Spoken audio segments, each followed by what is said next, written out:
Well, Meliss, thank you so much for being here with us on the Entrepreneurial Success Podcast. I am thrilled to bits to have you here. Before we get started and talk all about the good stuff today, why don't I hand over to you, introduce yourself, and tell us a little bit about what you do. Okay, great. First of all, thank you so much, Henrietta, for letting me be here today. I love doing podcasts because I feel like I get to reach a broader audience, and that's what I help my clients do. I help them reach a broader audience. So I'm an online marketing strategist and a Facebook ad expert to health coaches, life coaches, and functional medicine doctors. And I really resonate with this group of people because I myself used to be a health and life coach, and I grew my company through social media.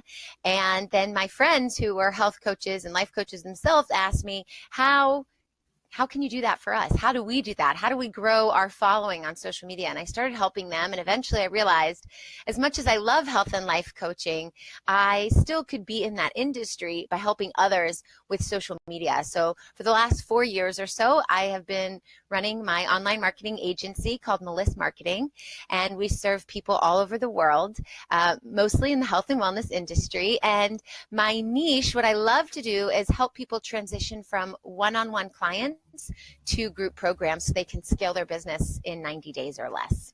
That is fantastic. And that's what we're going to talk about today. So I'm really excited for you to go into all of the depth and tell us about all the great stuff there.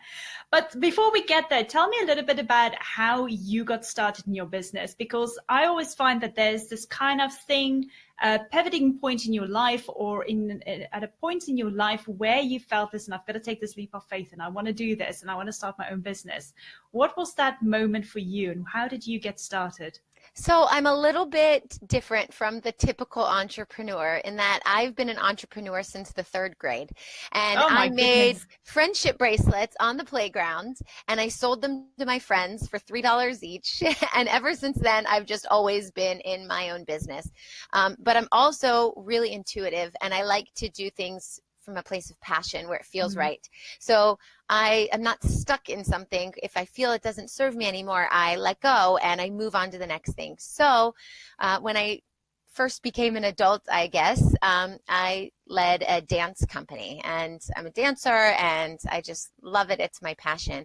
And then that moved more into yoga, and I got trained in yoga, and I had a yoga company. And then that morphed into DJing, because it's moving and it's music and it's getting people involved. And that health component still was missing. So then I became a health coach. And when I was doing health coaching, I realized that a lot of people who needed help transitioning their health goals really had deeper issues going on. And that's when I decided, okay, health coaching goes hand in hand with life coaching. And that's when I was like, okay, health and life coaching, this is my thing. And I did that for about 3 or 4 years.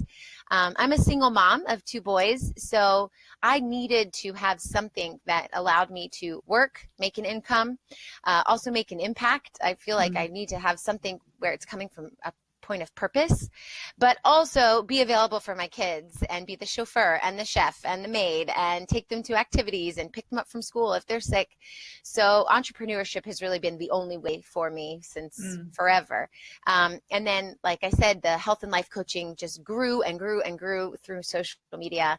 And I basically became a marketing strategist by doing my health and life coaching company. And then I helped other health and life coaches and functional medicine doctors. And here we are today, 4 years into the agency, and all of my clients are still the people I love to be surrounded with, which are people of inspiration, people who encourage other people, who've gone through life struggles and used it as like this motivation to inspire others. So I'm still in the health and life coaching industry, but just on the backside, helping them reach more people instead of helping each person achieve some success on their own.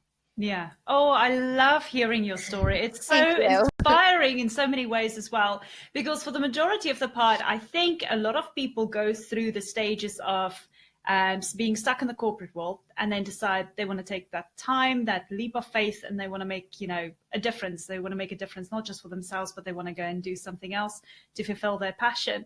But it's so different to hear your story as well as to your, how can I say, is it your mindset that is a bit different then from a young age? You had that kind of experience and that just kept the momentum going for you up until a point where you was like, I'm an adult now, I just got to keep on going being an entrepreneur?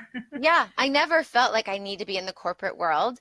There was one time, I don't know, 10 or 12 years ago, I had two little tiny kids and I needed some extra income in addition to what I was doing as an entrepreneur. And so I went into the corporate world. It's opposite. A lot of people are in the corporate world and then they leave it to be an entrepreneur.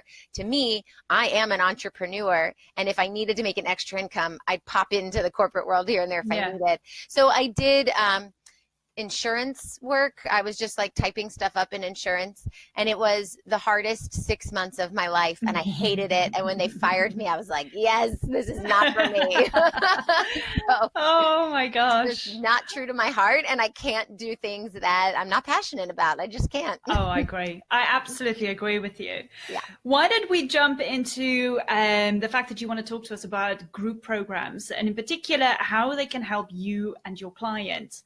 And we spoke about this a little bit earlier, and this is majority, for those who are service-based business owners. Yes. Why don't I just hand over to you and you talk us through it? Because I think there's so much great stuff that you want to share with us. I can't wait for you to start diving in. Sure. Yeah. So group programs are a great way to scale your business. The thing is that you have to decide and know when you are ready to make it to group program level. And that's kind of the tricky piece, because a lot of times people say, I want to reach as many people as possible. Let's go into groups. If they don't have a following or they haven't done client work one-on-one yet, then that's pretty much too soon. And what happens is they grow too fast. They might have some systems in place, but not the foundation, and it'll come crashing down eventually. Or they'll put all of their effort into promoting a group program and no one will sign up for it, and then you're stuck. You're like, well, I've wasted all this time and money and effort to create something. And then also you get stuck in this mindset. Maybe I'm not good enough. No, maybe no one wants to work with me because I didn't get anybody in my program.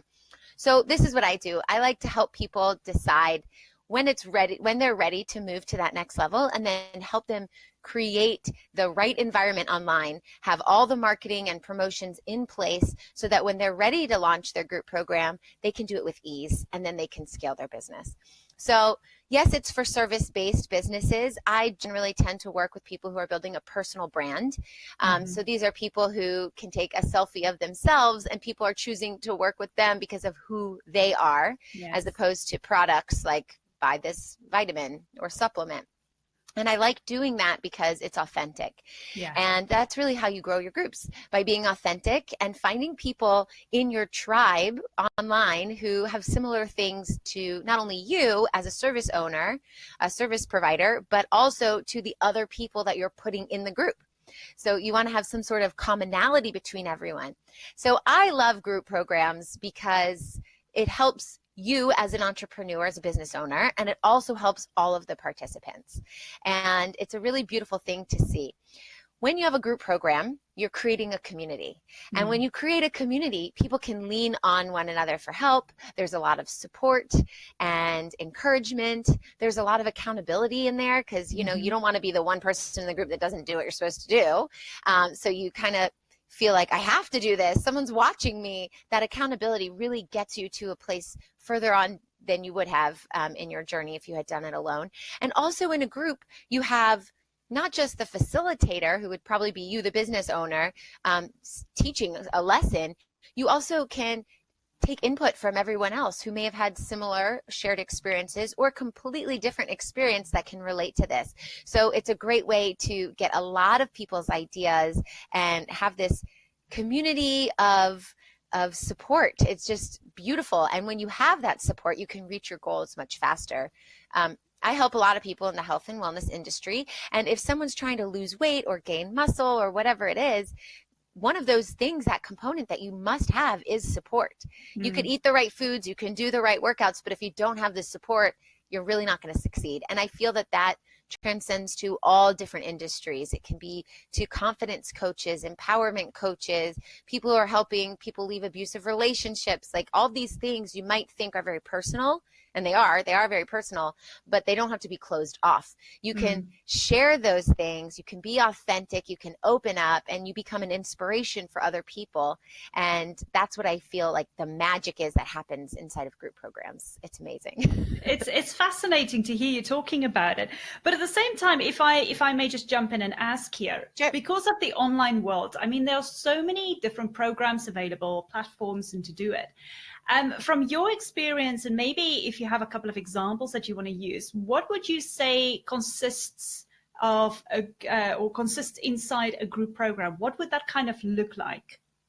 Well, for people who have a lot of clients that are one-on-one and want to transition into group programs, it would look like almost the exact same thing. And this is the beauty in scaling your business. So let's say you're maxed out, you have all the clients you can handle in a week, and maybe that's 15 clients in a week. So you're helping Monday through Friday, 3 clients. So that's 3 hours of your time that you're working. And if you have a repeatable process, which you should in your business, then you're going to probably be covering similar things. You're going to take in what your clients are dealing with and help them individually. But most of them are going to be going through the same type of things, or they'll be in the same stage of their issue or their business, whatever type of coaching that you do. And so when you take that one-on-one call and you do 15 of those a week, if you wanted to scale your business, the only way to do it is to take on more clients. But there's only 24 hours in a day, and you can't take on any more clients because you have a social life and you have to create content and you might have kids to take care of. So the only way to get more people in the door is to have maybe 3 or 4 people in a group at a time. So if you have 4 people in a group, let's say, then you're spending that 1 hour instead of 4 doing the same thing, and you're getting paid 4 times for that 1 hour. So it's a great way to scale your business, but you're basically covering what you'd cover on the one-on-one in a group setting. Yes. So yeah, whatever that lesson is that day or that topic you were going to cover, you'd cover it with like a classroom of people. And the cool thing about group programs is that you can offer it to just 4 people and have a very small, close-knit group, or depending on your industry, you can have 25 people in a group. And it really depends on what you're working on. You know, if you're working on something very sensitive, like I have an empowerment coach who deals with sex and relationships, you probably don't want to be talking about your sex life to 50 people. But if you're in a workout group and you only have 3 people and one person might not be working out, you don't have as much accountability than if you had 50 people and you see everyone's working out. So it really does depend on the industry, but you can make the group very unique to however you need to operate it. And you can also do more than one group at a time. So if you feel like these 3 or 4 clients have a similar issue, put them in a group, and these 3 or 4 clients have a different type of issue, put them in a group. You can really bring people together, and it makes your time on the phone or video chat is how I recommend doing groups, just more exciting, and you cover more things and you see people's reactions and their facial expressions, and then they even create their own relationships behind the scenes. You can create accountability partners within the groups. So I myself am in a group right now and I have an accountability partner. We text each other, so you make friends, and it's just amazing. Yes. No, it is. Definitely, I agree with you. My question as well is for people who are coming to you as a student to get coaching from you. Would they possibly then say, well, listen, I'd rather prefer to have a one-on-one coaching with you rather than in a group? Right. What would you say would be the benefits for them to really go into a group coaching program? Well, I do help people one-on-one, and I do offer groups a couple times throughout the year. I think that it depends on the person. It depends on their goals. It depends on where they are now, because my job is to fill in that gap. You'd figure out where they are now and where they want to go. And whatever that pathway is, that's what I do. I provide it. If the best way to provide that is one-on-one, then we're going to go one-on-one. If the best way is group, then we're going to go to group. But I think that sometimes you're ready to transition into groups because you're just maxed out and you want to scale. You want to make more money. You want to have less time. You want more freedom. But sometimes creating a group could happen just out of the blue. For example, I speak to several prospects all the time throughout the week. And last week I had 4 people who had a similar situation. They couldn't really afford the one-on-one, which generally one-on-one is more expensive than group program for your participants. And I really wanted to help them because I felt that they had the drive to do it, and really finances were the only thing keeping them. So I didn't plan on having a group right now. I wasn't opening my group again until March, but the 4 of them were so similar in their struggles and what they were trying to accomplish. I thought they could really help each other out. So I just offered to them and said, hey, how about I'll lower the price a little bit and we'll get you here in a group. And it was just out of the blue. And if they say yes, then you're still making more money with less time, but you're also helping your clients in a way that they need help. And another thing that you could offer is if you do have a couple one-on-one clients and you're offering a group simultaneously, you could offer the group as a bonus. So you're still doing one-on-one groups, one-on-one client work with your client, but they're also getting the benefit of the group. And it's a bonus for you to say, we'll still do one-on-one, but you also get this awesome support in the group. So it's like a win-win all the way around. That is so good. Yeah. I mean, just as you said, I was like, of course, it's something I never even thought about. No, that's really fantastic.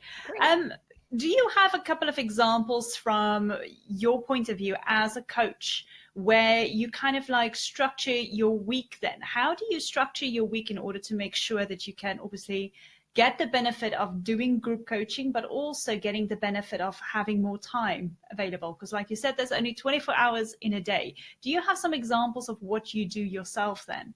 That's a great question. Yes, time management, so important. I just did a podcast on this actually. Can I plug my podcast here? Oh, you're more than welcome to. So yes, marketingtipswithmeliss.com. And I just spoke about time management a couple episodes ago. And it's really being structured and sticking to your schedule is really, for me, how I grow so quickly in my business. So basically everything gets on the calendar. And if it's on the calendar, that means it's gonna get done. You have to think of it like you're a student in school and that is your assignment that the teacher gives you. It's on the calendar, you have to do it. And then I structure different days to be different things. So one day of the week is content creation. I don't take any client calls no matter what, and I create my podcasts for the month, my emails for the month, my social media posts for the month, my blogs, my articles, like everything you can think of for content creation, only on that one day of the week. Then another day of the week, actually 2 days of the week, are client calls or prospect calls. And that's where I'm taking on new clients and doing sales calls and trying to see if we're a good fit. And then the other days of the week are taking care of my clients.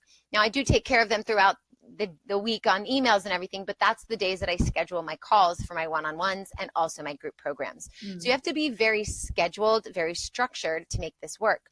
But the cool thing is, as an entrepreneur, you go into business to be your own boss and you get to make your own schedule. And if my child gets sick, no matter how many clients I have on the calendar, my child's first. And so I'll message to my people, I'm so sorry, we have to move it. And then we move it and it's not a big deal. But also when I create a group program, I look at the calendar and this last group program I wanted to do Thursdays at 11 a.m. for 3 months. And I looked at the calendar and I wasn't available every single Thursday at 11 a.m. But it's my business. I could do whatever I want. So I say we meet Thursdays at 11 a.m. with some exceptions. I went through the calendar. This week it's a Tuesday. This week it's a Monday. As long as you let your group participants know when you're meeting, then it's fine. And I like to create a calendar in Google of the meeting times for the group and share that calendar with the group. So all they have to do is hit enter, accept, and all of the times are on their calendar. And if I have to change things or whatever, I can change it on that main calendar and it automatically gets changed in my client's calendar as well. So as far as getting more time, you just have to be structured with where you're taking the time, and you can also schedule in free time. You can schedule in me time, or, I make blocks in my calendar. I'm busy for these 4 hours. I don't know what I'm doing yet, but I'm busy. And so you have the power to schedule however you need to make it. And that is the freedom that you get from group programs and from entrepreneurship in general. That's fantastic. Oh, thank you so much for sharing that. I've got one final question for you in particular, because I'm getting this question a lot as well. And I just like hearing the different variations, seeing you're a coach yourself as well. Now, sometimes when I get coaches approaching me, the one question that I always get is, what is your kind of top strategy in order to get clients for your business? Because it obviously starts with you having that initial call with them to see if they are obviously a good fit for you. But in order to get people to come to you, do you have like a top strategy that you're using in order to go out there and get more clients? Okay, yes, I'll break this down for you. Oh, please do. Okay, there are 4 pieces to getting clients and getting more traffic. The first piece is your content creation. This is the strategy that, to me, takes the most precedence, because this is you putting yourself out in front of the world. I say this all the time. They say, if a tree falls in the forest and you don't hear it, did it ever fall? To me, if you have no content and you don't put anything out online, do you have a business? Nobody knows about it. No one hears you. No one sees you. Nobody knows anything. So your content strategy is really important. And you have to make sure that everything you're posting is completely in line with what you're offering. And you want to make sure that you're using the language that your ideal target market will understand, so that they can connect to you. And you want to make sure that if you have an offer, it makes sense. It's something that they need. Yes. And you are you conveying that well in your content? So once that strategy is consistent and it's in place, you're good.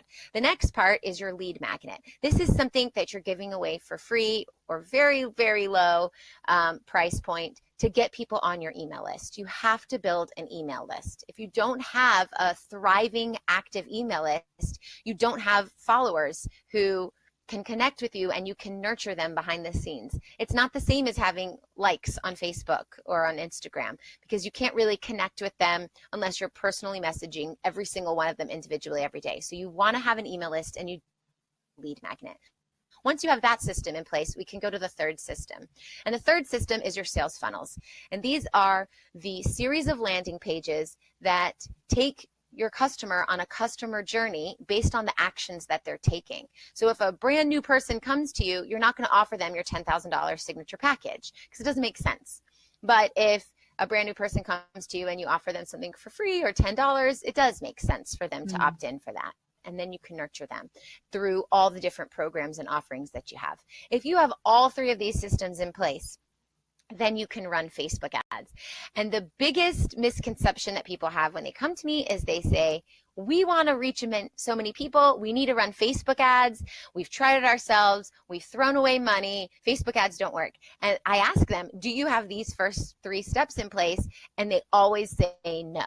So they're running a Facebook ad to their website, which is not the way Facebook ads work, and you will waste money. So the best way to get clients in are to build these foundational systems, make sure they're in place, make sure they make sense, you have good messaging, and most of all that you're being consistent. And then that Facebook ads are your paid strategy. And I don't think you should run Facebook ads if you don't have a viable organic strategy that is working, because Facebook ads are there to amplify your reach and your success of what's already working. So if you have something that's not working and you put some ad spend budget behind it, you're just amplifying the fact that it's not working. And you might get 1 or 2 people in there because it's a numbers game.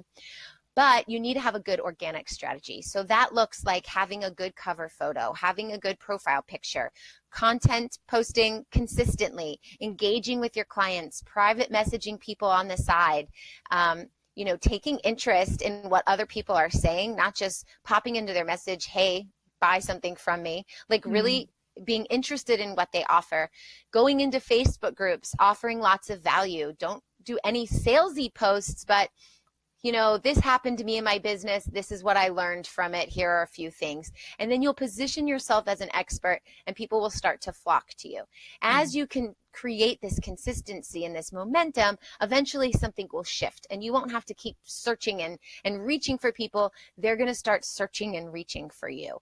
And then when that starts to work, that's when you can drum up your Facebook ads. So that's my strategy for getting Oh my gosh, I love the fact that you laid it out all there.